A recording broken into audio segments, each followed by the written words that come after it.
Hello, everybody. I'm back today to talk again about Splinterlands, and this week they want us to talk about this card. This is Brownie. Brownie, when he first came out, was a card that was very powerful in the game because he was one of the first one cost cards that all of us got. As you can see, once you max him out, he's a really good card because he has Inspire, which means he really has 2 attack, 6 speed, 3 life. He can't really tank, so you're really using him as in any of the game features where he can attack from anywhere, because then he can attack and he makes all your melee monsters stronger, and you tend to use more melee monsters in Super Sneak, Melee Mayhem, any of those game modes where they can attack from any position. Also, if you only have 1 mana left, you'll just throw him in there because he makes your team faster, and he'll make at least your tank, if not some of your other monsters, hit faster. He's actually more playable now that Untamed has come down, and I'll show you why. You got cards like Goblin Thief. So Goblin Thief didn't used to have a our Earth didn't really used to have a sneak monster that did melee damage. Now they have one that does 4. With Brownie on the board, he's going to do 5. So I mean that's a really nice card there. They also got just in general just some more melee monsters in this set that Brownie can make better. So he's a good card to add in. And then another way I play him, and I know I'm not the only one to do this, is I play him with Dragon. Because why not go with Daria and Brownie and get +2 attack to all melee monsters? To boot, Dragon has 2 monsters with opportunity, a monster with reach, and then their tank. So it's very easy to play 5 or so attack monsters. And I'm going to show you that in one of the battles. As you know, we're always supposed to show the monster in battle, so I have 2 to show you. I have this one here. This was an interesting battle because it was no mage and you get armor. I decided to throw my Brownie in here because without mages, I was going to go for the double attack up front. And I wanted to speed up these two who are already really fast and give a little more speed to him. He's really slow. So that was the purpose of my setup. Really, this one here I threw in at the end just because I had a lot of mana left. This was 36 mana. So I actually went against an opponent that went kind of similar. His big difference is he threw Goblin Mech up front.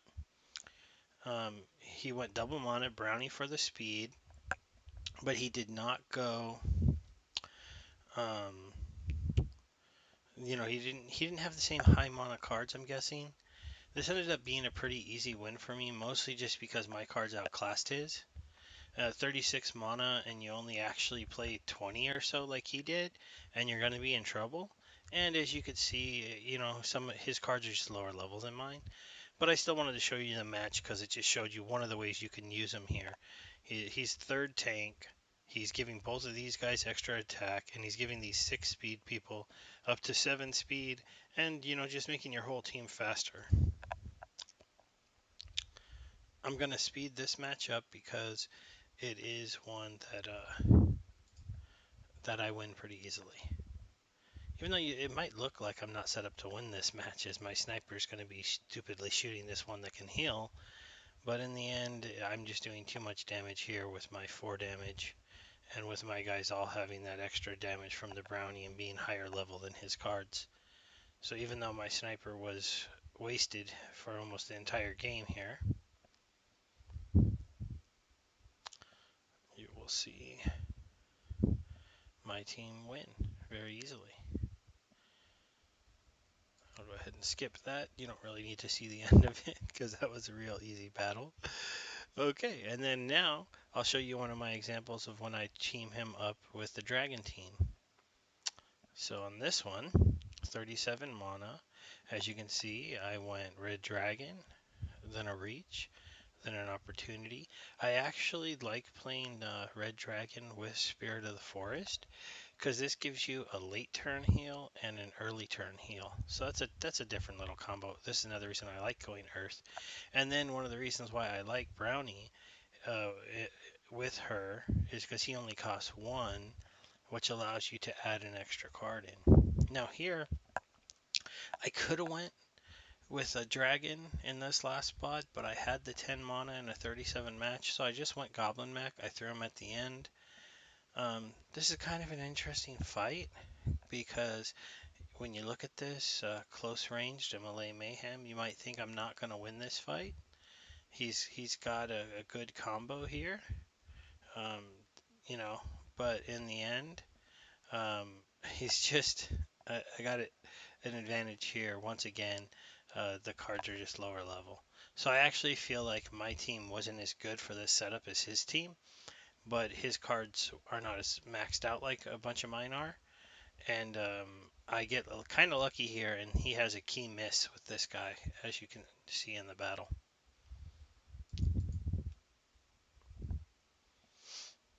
Though I did make my guys pretty fast, but this guy has 6 speed, so you wouldn't expect him to miss very often. He doesn't miss that attack. I missed that one, which was a bummer. Not gonna lie, that should have ended that. When I missed that, I thought I might lose.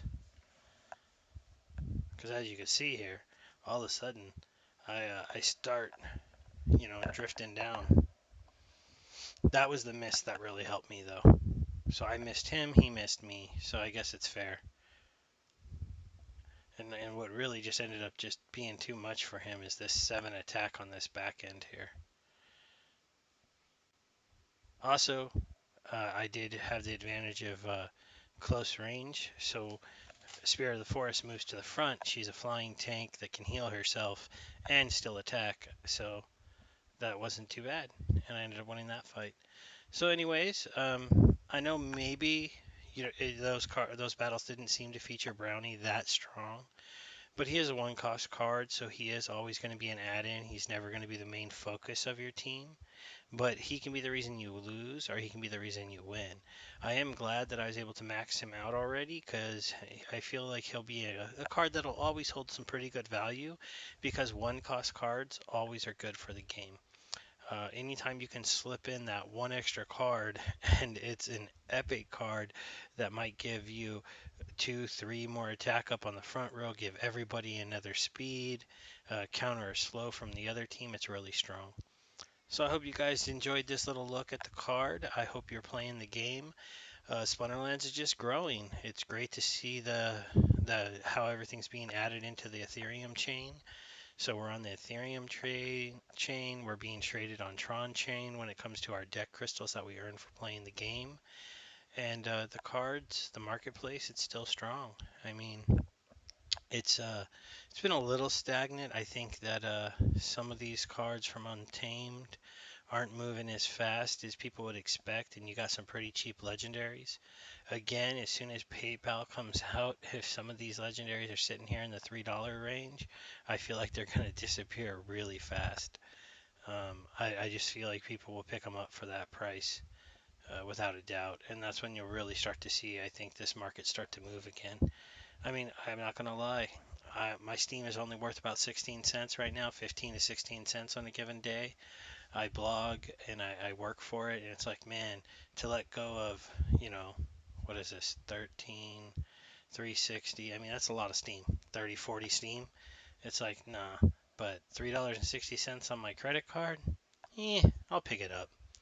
So I feel like that's going to happen for a lot of people who have a little bit of extra money and are playing the game and just want to get these cards and level up their stuff. I know that's way off topic on the video, but I just wanted to share that with you. All right, so Steve R is out for the night. Thank you guys. Bye.